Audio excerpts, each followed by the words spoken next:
Bonsoir, bonsoir à tous. Ça fonctionne. Bonsoir à tous. Donc, le cours dont nous allons voir aujourd'hui est la tuberculose pulmonaire commune.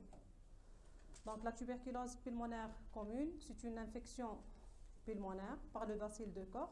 C'est une maladie très contagieuse, donc survient sur un terrain très particulier et dans la prévention reste le traitement, le meilleur traitement.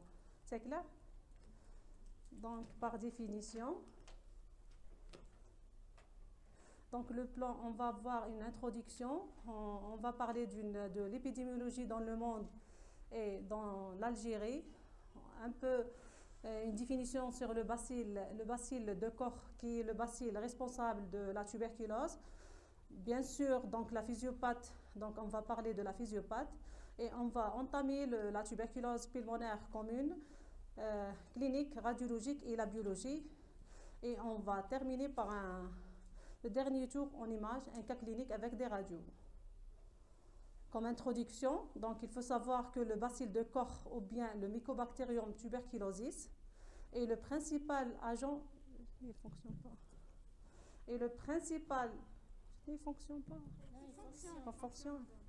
Et le principal agent de la tuberculose pulmonaire. Donc c'est par définition, la tuberculose pulmonaire, c'est quoi?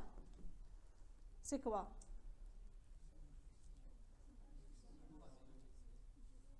C'est l'infection du parenchyme pulmonaire par le bacille de Koch. C'est une infection spécifique. Donc, par le bacille de Koch, réalisant le plus souvent une atteinte infiltrative et ou ulcérée. Soit l'infiltration, soit l'ulcération, soit les deux à la fois. C'est clair? C'est clair?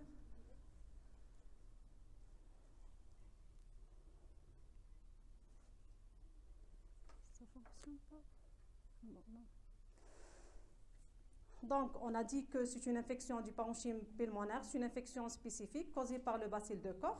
Donc, en ce qui concerne donc, le cas le plus fréquent, c'est la réinfection endogène, donc c'est-à-dire donc, la survenue d'une tuberculose pulmonaire à distance d'une primo-infection non traitée. C'est clair?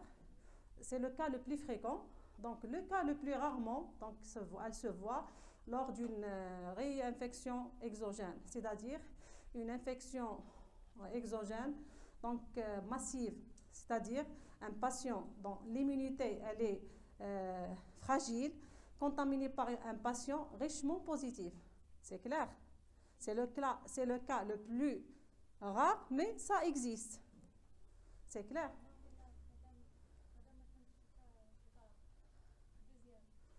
Donc, on a dit que la survenue d'une tuberculose pulmonaire soit le cas le plus fréquent, c'est une réinfection endogène. Donc, c'est-à-dire un malade qui a fait une primo-infection tuberculeuse, et lors d'une immunodépression, quelle que soit l'étiologie de l'immunodépression, donc il fait une tuberculose pulmonaire commune. Dans la traduction, donc la traduction radiologique, donc qui fait la différence entre primo-infection et tuberculose pulmonaire commune. Deuxième cas, c'est une éventualité, mais elle est rare. C'est une infection d'un sujet dont l'immunité elle est fragile par une personne donc richement positive. C'est clair? Richement positif. C'est la recherche de BK dans les crachats. Elle est fortement positive. C'est même plusieurs BK dans les crachats. C'est clair? Donc, on va détailler la physiopathie. Vous avez... Madame, oui. Madame, la réinfection endogène, on peut considérer la tuberculose extrapulmonaire une réinfection endogène? La primo-infection. Donc, lors d'une immunité, l'immunité elle est très fragile. Donc, on va faire soit une tuberculose pulmonaire, soit une tuberculose extrapulmonaire. Pulmonaire, c'est poumon, c'est la traduction radiologique, donc infiltra et BK+, c'est clair. Ou extrapulmonaire, soit pleurisée, donc là, le diagnostic par les biopsies, soit méningite, soit ganglionnaire, c'est clair, soit miliaire. Ça dépend de l'immunité du patient. C'est clair? Bien sûr, on va exclure de la question donc la primo-infection donc de tuberculose et les tuberculoses pulmonaires aiguës, à savoir la miliaire, la pneumonie et la bronchopneumonie. C'est-à-dire ces trois pathologies sont exclues de la tuberculose pulmonaire commune. C'est clair?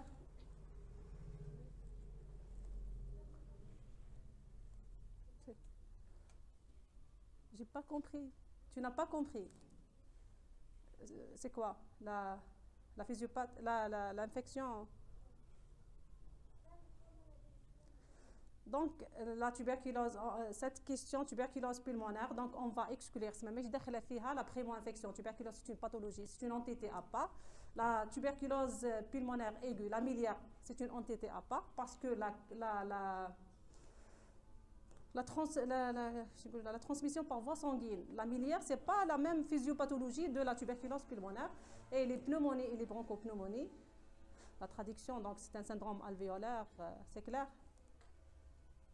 Donc l'épidémiologie, on va parler de l'épidémiologie donc de la tuberculose pulmonaire dans le monde. On a dit que la tuberculose pulmonaire, c'est une pathologie, elle est très fréquente donc dans le monde.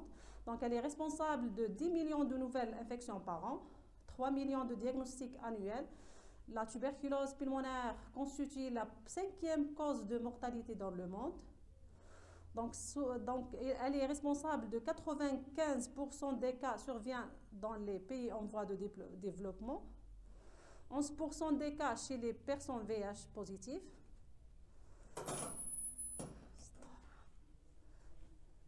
Il faut savoir que les grandes zones endémiques, c'est l'Asie avec un pourcentage de 61% et l'Afrique avec un pourcentage de 26%, soit 350 cas par 100 000 habitants.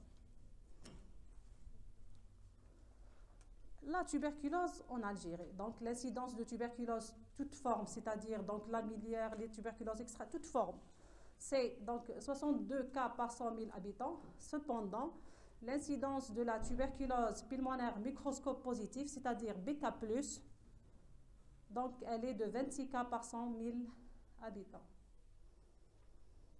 Donc il faut savoir que la découverte de bacilles de Koch était en 1882 par le savant donc Robert Koch, qui est sa photo. Donc le bacille de Koch, qui est le principal agent de la tuberculose pulmonaire, elle a des caractéristiques, c'est une bactérie aérobie stricte et à croissance lente, c'est-à-dire multiplication toutes les 2 à 8 semaines. C'est clair?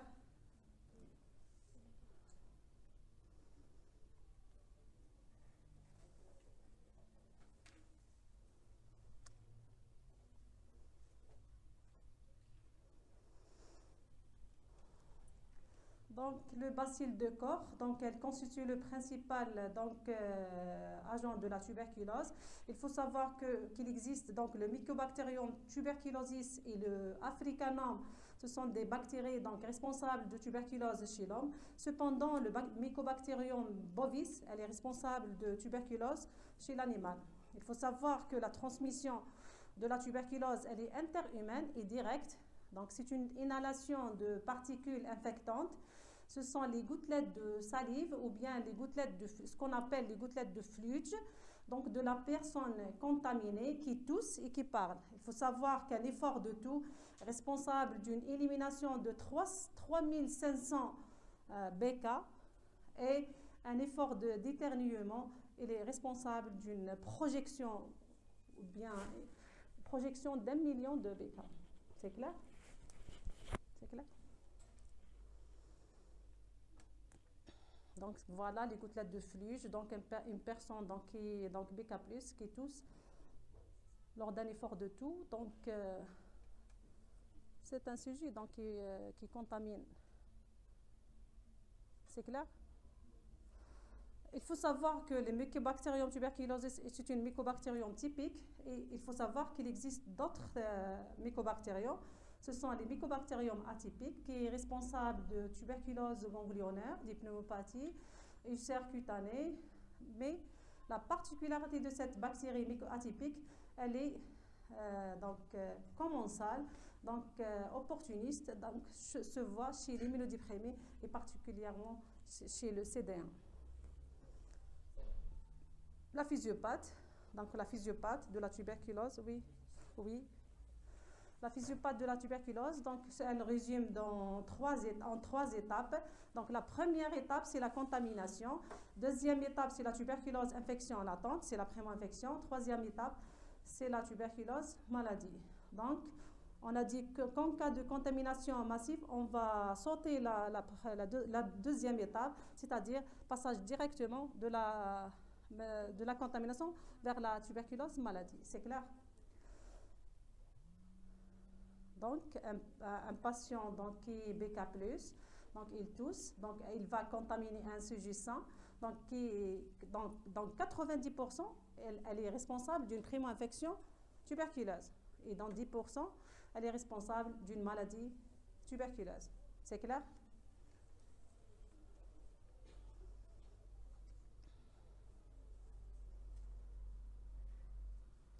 En ce qui concerne la clinique de la tuberculose pulmonaire, quels sont les symptômes responsables d'une tuberculose? Donc le tableau clinique est dominé par des symptomatologies respiratoires, des symptomatologies générales.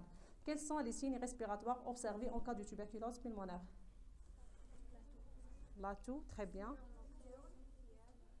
Signes respiratoires. La toux, très bien. Très bien, expectoration. Signes respiratoires, je parle. Hémoptysie, la toux. La dyspnée en cas d'atteinte massive. L'hémoptysie. Oui, oui, hémoptysie. Les signes généraux. La fièvre, c'est une maladie infectieuse. Amaigrissement, parce que le BK, c'est un germe catabolisant. Asthénie, l'amaigrissement, sueur nocturne infectieuse, très bien. Anorexie, très bien. Donc, il faut savoir que la tuberculose, donc, elle survient chez un terrain bien particulier, c'est-à-dire un sujet sain en bonne santé ne fait pas une tuberculose, quelle que soit la contamination.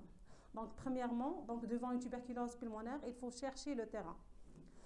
Le terrain, c'est-à-dire donc l'immunodépression, soit l'âge, donc sujet âgé, c'est une immunodépression, soit diabétique, insuffisance respiratoire chronique, respiratoire, insuffisance rénale, donc toute immunodépression, donc c'est un terrain favorable pour faire la tuberculose. Donc le terrain, donc un sujet âgé, donc il faut chercher toujours donc le terrain. Sujet âgé supérieur à 75 ans, généralement, c'est un terrain fragile. Donc précarité sociale, c'est-à-dire donc niveau socio-économique défavorable. Donc c'est une dénutrition, c'est une immunodépression. Donc le diabétique, donc l'insuffisance respiratoire chronique, l'antécédent de tuberculose. On a dit que la réinfection donc endogène, donc elle est responsable d'une tuberculose pulmonaire. Donc sujet VIH positif, donc il faut savoir que la sérologie de la sérologie VIH, elle est systématique devant une tuberculose pulmonaire.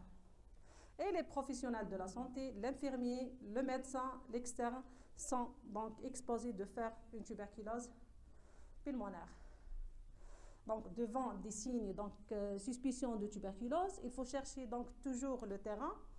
Le début, on a dit que la multiplication, elle est lente. Donc, le début, elle est progressive. Donc, il faut chercher donc, le début souvent insidieux. La notion de contage, parce que c'est une maladie très contagieuse. Donc, les conditions socio-professionnelles, le médecin, l'infirmier, l'externe et social, socio-économique défavorable. Il faut savoir que toute symptomatologie respiratoire évoluant de plus de 15 jours, il faut chercher la tuberculose, il faut penser à une tuberculose et éliminer donc, la tuberculose. En ce qui concerne le statut vaccinal, donc chez l'adulte, on ne parle pas de vaccin BCG, présence de BCG, parce que avec l'âge, donc l'efficacité de BCG, donc elle est diminuée. Donc, on parle de statut vaccinal chez l'enfant, jusqu'à 14 ans révolus. C'est clair? Toujours dans la clinique, donc les symptomatologies, donc les signes généraux. Donc, la tuberculose, elle est responsable d'une Asthénie dans 85% des cas, amaigrissement dans 68% des cas, une fièvre, une anorexie et des sueurs nocturnes. Donc il faut peser un patient suspect de tuberculose pour 2 raisons, pour chiffrer l'amaigrissement et pour mettre le patient sous traitement antituberculeux qui est dose dépendante, c'est-à-dire le traitement de la tuberculose en fonction de poids. C'est clair?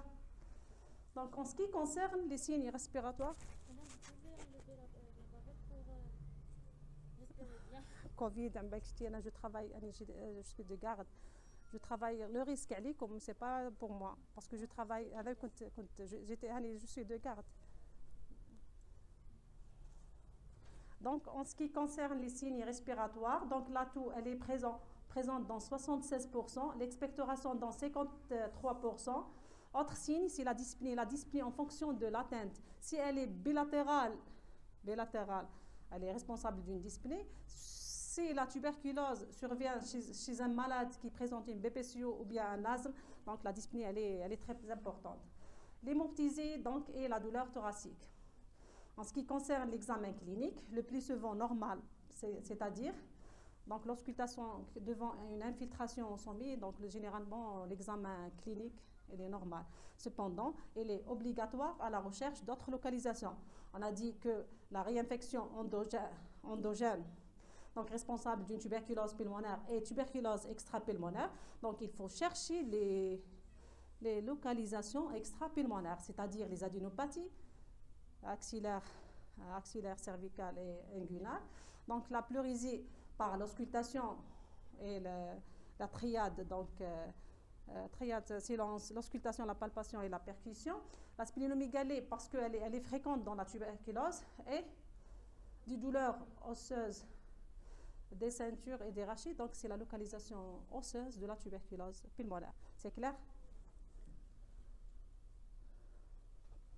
En ce qui concerne la radiologie, on a dit que la tuberculose est responsable d'une lésion donc ulcérée. Donc ulcération, c'est la caverne, donc c'est une perte de substance.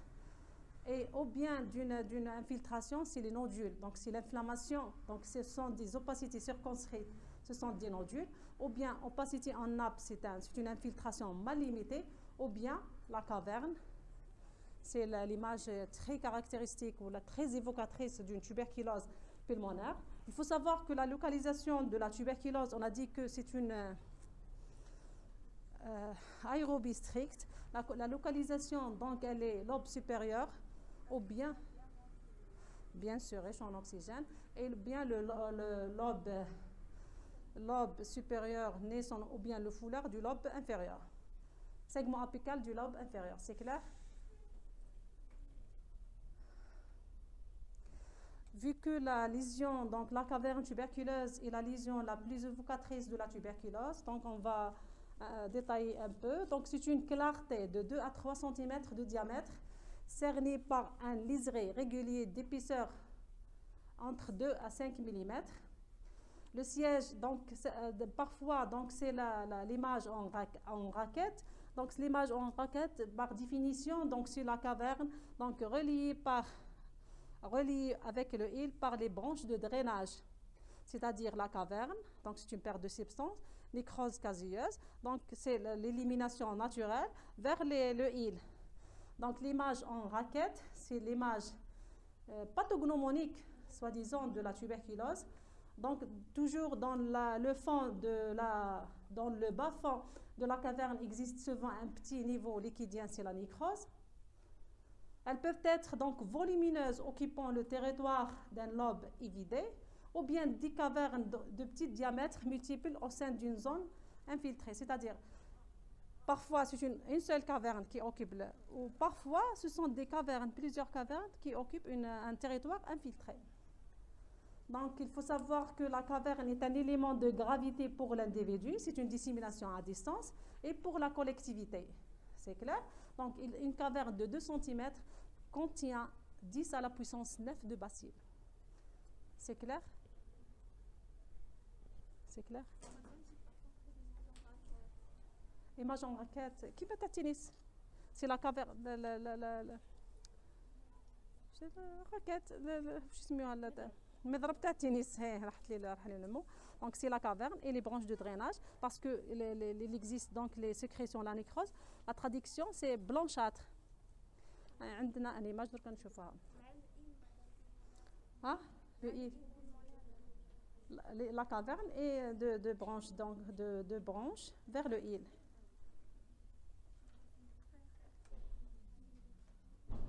Donc c'est quoi comme image?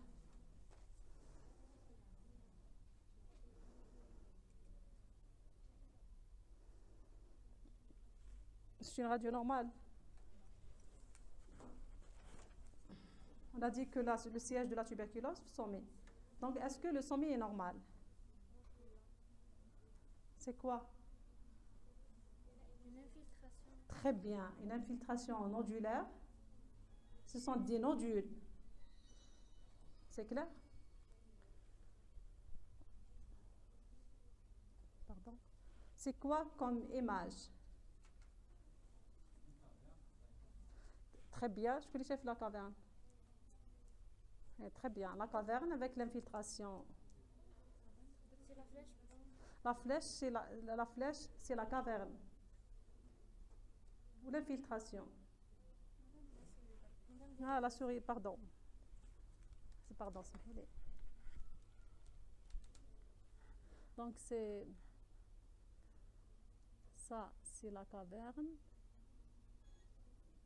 C'est clair? C'est clair? Ou l'infiltration, elle est sous et sus. Donc une infiltration.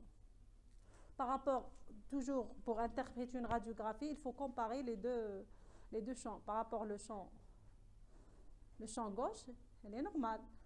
Le champ droit, pulmonaire. Elle est pathologique. C'est clair? Pour interpréter une radio, il faut comparer les deux champs. C'est clair? La caverne, donc, c'est quoi comme image? C'est quoi comme image?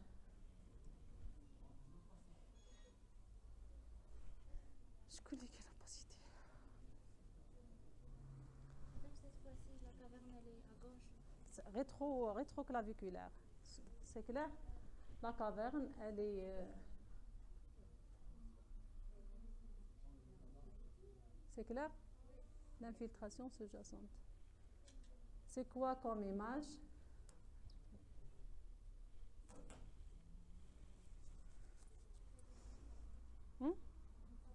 Oui, où? Le champ. Sous-claviculaire gauche. Sous-claviculaire bzef, para-hilaire.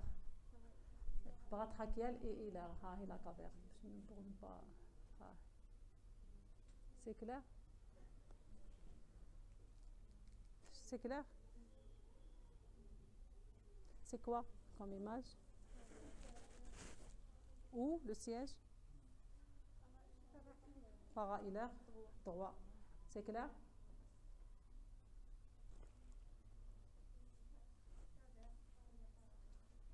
Para-hilaire. Toujours, elle est volumineuse par rapport aux autres cavernes. Donc il faut savoir que les lésions, ces lésions donc, sont le plus souvent l'infiltration, la caverne et les nodules. Donc elles sont donc, le plus souvent multiples et associées, c'est-à-dire on ne trouve pas une caverne seule. Elles sont associées, donc infiltrant nodule micro-excavation, ou bien la caverne entourée de nodules.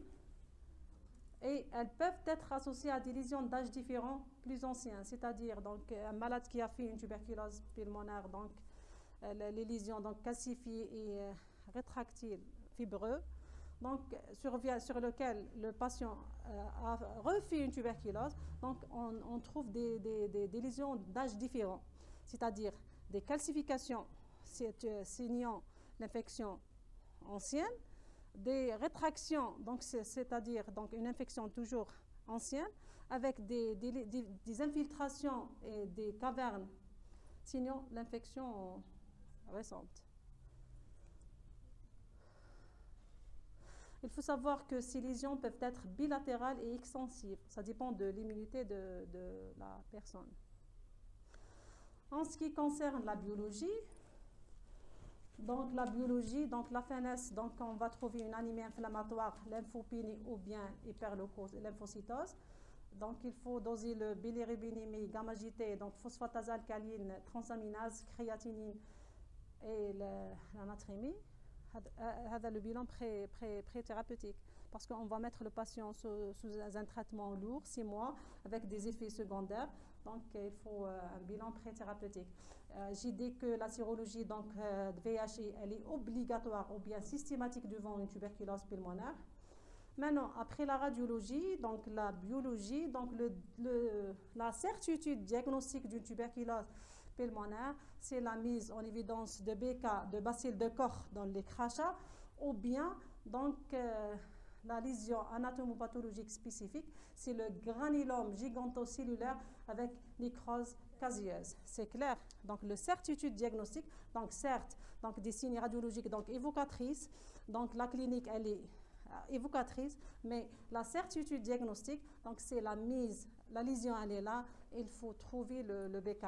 Donc, soit par examen direct, soit par culture, soit par si le malade ne crache pas, le BK négatif, culture négative, donc on va faire donc une fibroscopie bronchique avec lésion, avec des fragments, donc avec étude anapathe.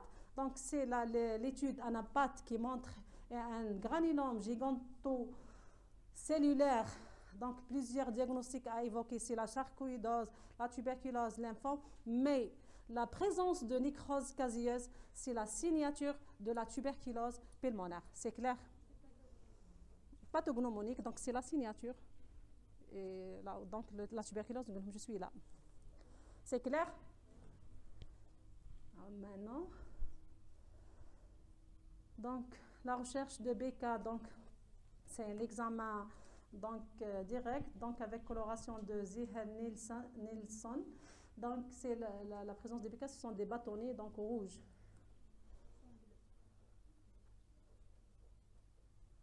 Donc, c'est l'étude anapathe, l'histologie. Donc, c'est le granulome inflammatoire, donc, avec nécrose casieuse, donc, au centre de la lésion. C'est quoi cet aspect?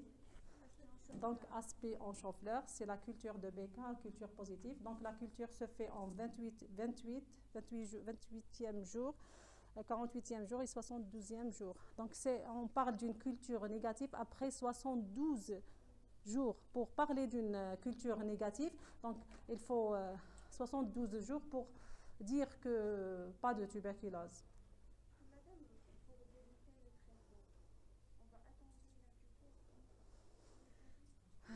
Pour débuter le donc Shafi Hinaya, c'est les réunions, c'est le staff, d'accord, mais seul le maître assistant qui permet de mettre le patient donc de ce traitement spécifique ou bien le spécialiste. Donc la radio, il faut épuiser donc la recherche de BK, par examen direct ou culture, il faut épuiser tout parce que la lésion elle est là, il faut trouver le BK. Mais maintenant, l'état général n'est pas altéré. Si le patient il est stable, pas d'urgence, on ne peut pas mettre. On va épuiser, donc les examens. Qui sont négatifs, donc c'est une décision de médecin de service. C'est clair. Mais le patient, si le patient, donc la dégradation, elle est donc chaque jour elle est fatiguée, donc on peut mettre le patient en attendant ce traitement vu la clinique, la notion de contagion, plusieurs arguments. Donc on peut mettre le patient ce traitement, par exemple donc la clinique, la radio elle est évocatrice, donc les DR elle a peu d'intérêt. BK positif, non, BK positif il faut mettre le patient. La culture en cas de BK négatif. C'est clair? C'est clair? Des questions? Mais miliaire fébrile, donc il faut savoir qu'une miliaire typique fébrile, il faut mettre le patient, La miliaire, par exemple, miliaire fébrile typique, donc c'est une tuberculose jusqu'à preuve du contraire, il faut mettre le patient sous traitement. Ça dépend, chaque cas est un cas particulier. Oui.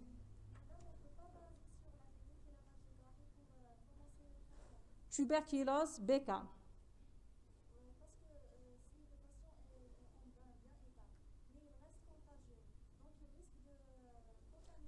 Oui, oui, dans le traitement, il faut parler de l'isolement. Donc, un malade suspect de tuberculose, il faut isoler le patient. C'est clair? C'est clair? On ne peut pas parler d'une tuberculose sans BK. Mais reste des cas, donc on peut mettre le patient, donc c'est diabétique, notion de comptage, DDR, donc les positifs, les signes radiologiques évocatrices. On peut mettre le patient en attendant le BK. C'est clair? Oui. Des questions?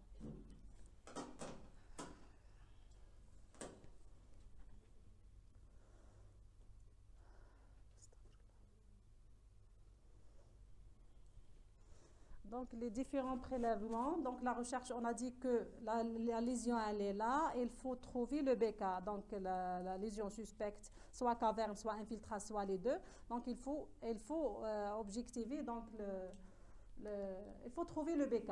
Donc, la recherche de BK, donc, c'est le prélèvement direct.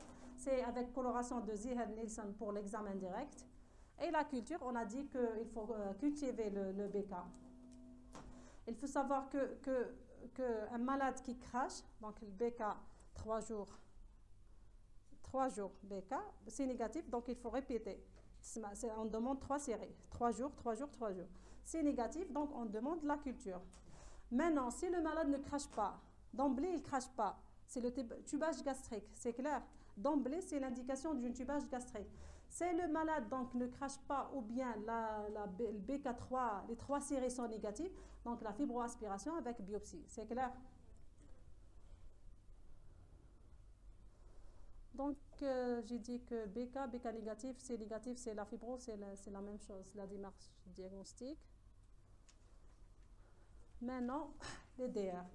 L'intradermoréaction, donc il faut savoir que l'intradermoréaction, donc l'intérêt, elle a peu d'intérêt dans le diagnostic d'une tuberculose pulmonaire. Pourquoi? Pulmonaire. Cependant, elle a un intérêt primordial dans la tuberculose extra-pulmonaire. C'est clair? C'est clair? Les DR. Les DR, elle a peu d'intérêt dans le diagnostic d'une tuberculose pulmonaire. Pourquoi? Parce que la lésion, elle est là, il faut trouver le BK. Par direct, par fibro, il faut trouver le BK. Cependant, la tuberculose extra-pulmonaire, donc l'EDR, elle est primordiale.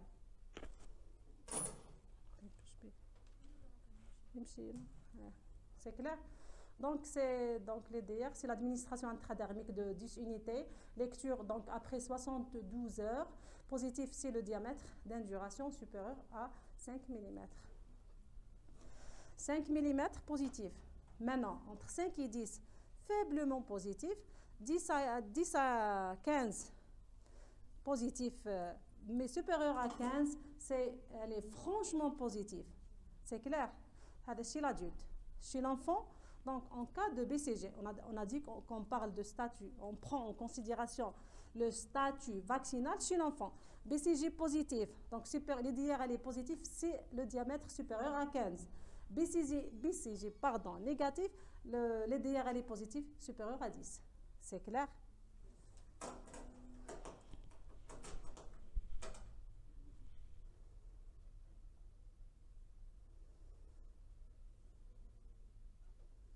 C'est clair, l'EDR? L'EDR, donc il faut lire le diamètre horizontal, c'est pas vertical. Il faut mesurer l'induration, c'est pas la rougeur. C'est clair?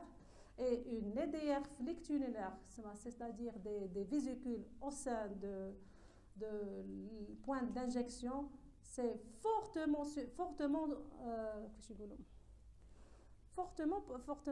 la tuberculose, elle est fortement probable. C'est clair? Qui te flectunulaire, donc c'est 90%, 99%, elle est positive. C'est clair? Il faut savoir qu'elle est négative, donc soit elle est négative, c'est-à-dire pas d'infection de tuberculose. C'est clair? Elle est négative quand elle est la phase donc, de latence. C'est clair, on a la multiplication entre 2 à 8 semaines, avec la période anti-allergique. Négatif en cas d'infection virale, quelle que soit. C'est clair? Le dernier examen est pour terminer, donc c'est le dosage de quantifiant. Quantifiant.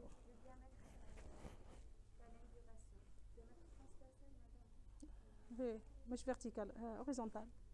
Oui, exactement. Donc le dernier test, donc c'est un test indirect, c'est immunologique, c'est le dosage de quantifiant. Donc il faut savoir que les mêmes interprétations que l'EDR, c'est-à-dire positif, elle ne va pas confirmer le diagnostic de tuberculose, et négatif, elle n'élimine pas le diagnostic de tuberculose. C'est-à-dire,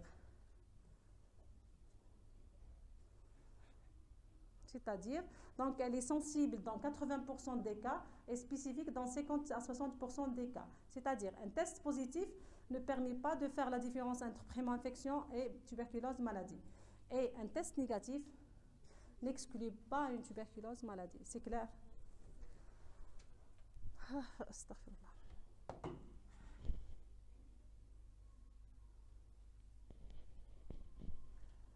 Donc, le cas clinique, donc devant cette opacité excavée du sommet droit, quel est l'élément indiqué par la flèche?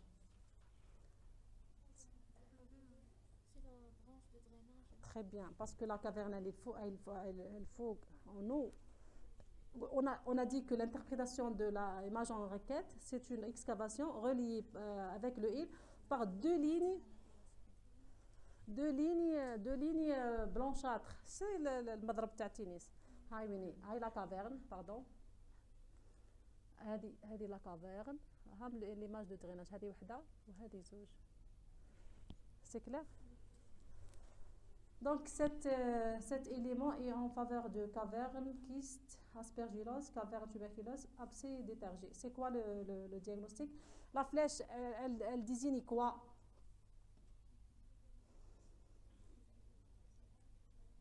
Très bien, les branches de drainage. Le tout, c'est une image en raquette.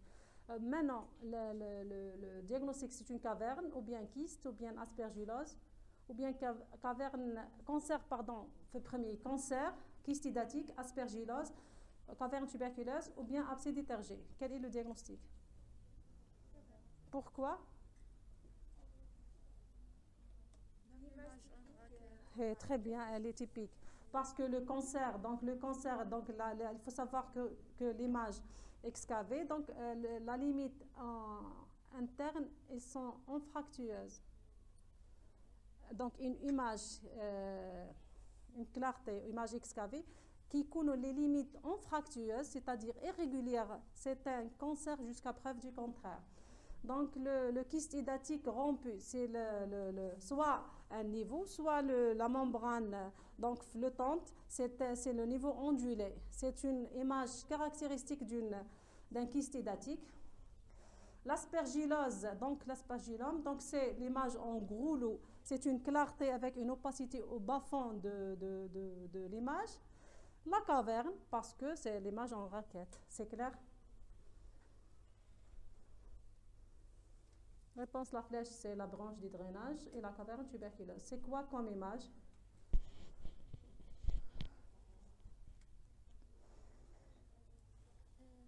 Caverne tuberculeuse, sous-claviculaire gauche. Caverne Beina, c'est très frappant. Sur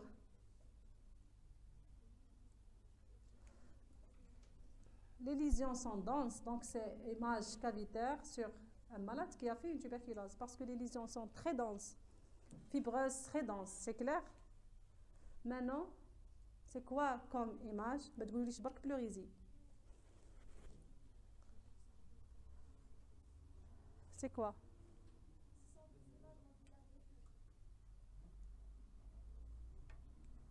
Image?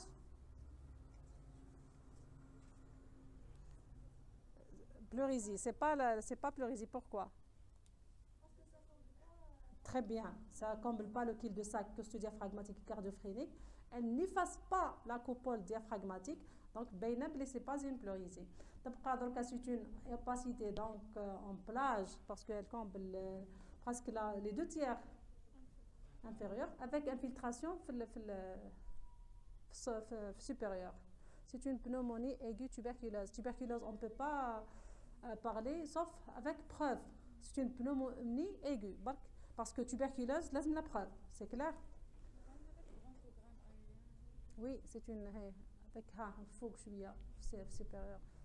Parce que la pneumonie ou bien la bronchopneumonie, donc c'est une infiltration, c'est une inflammation des alvéoles. C'est clair? C'est une atteinte alvéolaire. Hein? Les bronches conservées, alvéole derrière alvéole, les bronches, ils bannent le bronchogramme aérien. C'est clair?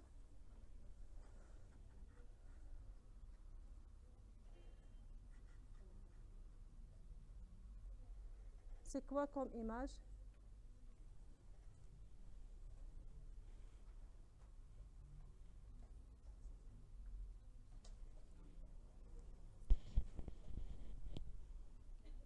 C'est une radio normale. Ah, c'est quoi?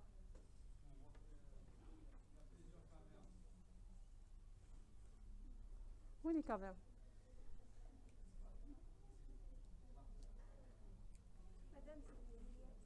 C'est une miliaire, c'est une infiltration. C'est un semi d'infiltration micronodulaire parce que micronodulaire, bilatérale, c'est une miliaire.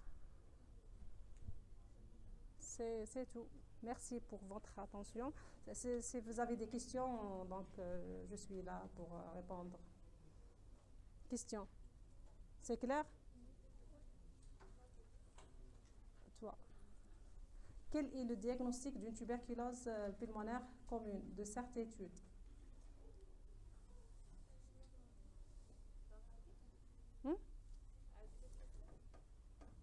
Le diagnostic d'une tuberculose pulmonaire, le diagnostic de certitude d'une tuberculose pulmonaire. Culture positive?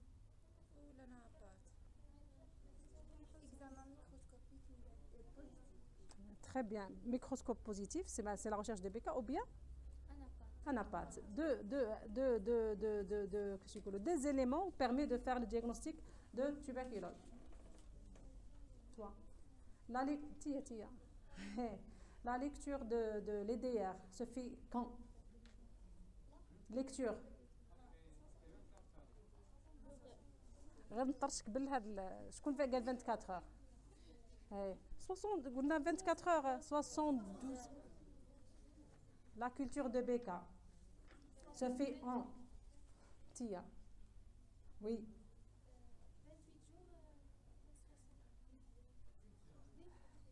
Culture de BK, la lecture se fait en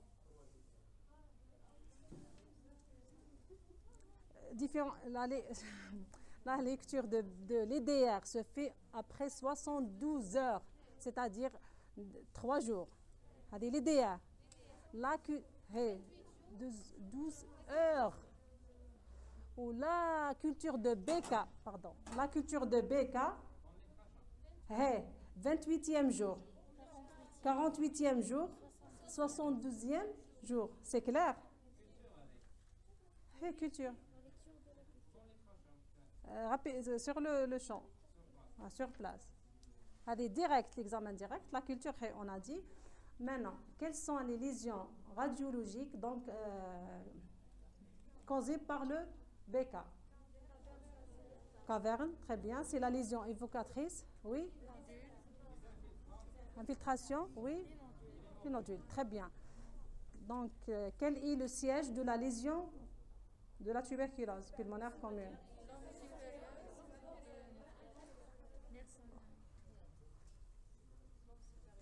Les lobes supérieurs bilatérales, soit droite ou la gauche, ou bien inférieure. Nielsen ou le foulard? Très bien. Maintenant, quels sont les signes respiratoires donc, causés par la tuberculose pulmonaire? Dyspnée, non, c'est pas. Non. Tout expectoration, parce que le plus fréquent avec pourcentage, on parle l'hémoptysie, donc elle existe, mais elle n'est pas. elle n'est pas très fréquente. C'est clair? Et l'atout, donc l'atout, la présence de corps étrangers dans le poumon, le BK, c'est un corps étranger. Donc le principal signe, c'est l'atout. C'est clair?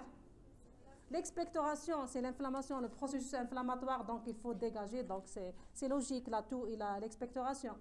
Maintenant, oui.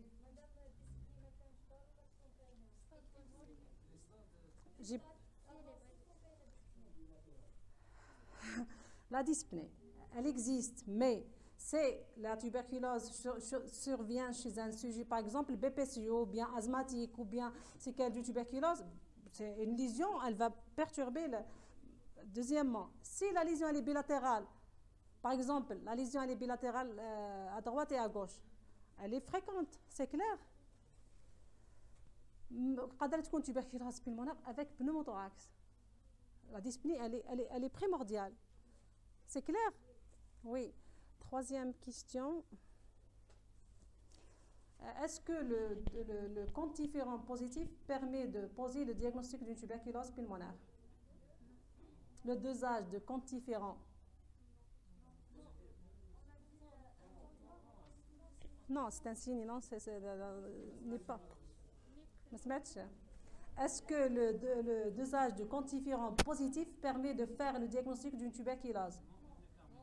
Très bien. Est-ce que l'EDR positif permet de faire le diagnostic d'une tuberculose pulmonaire? On a dit que le quantiférant et l'EDR, même signification. C'est clair?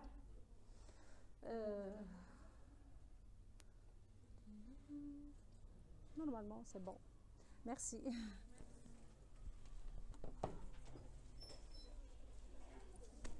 Allez.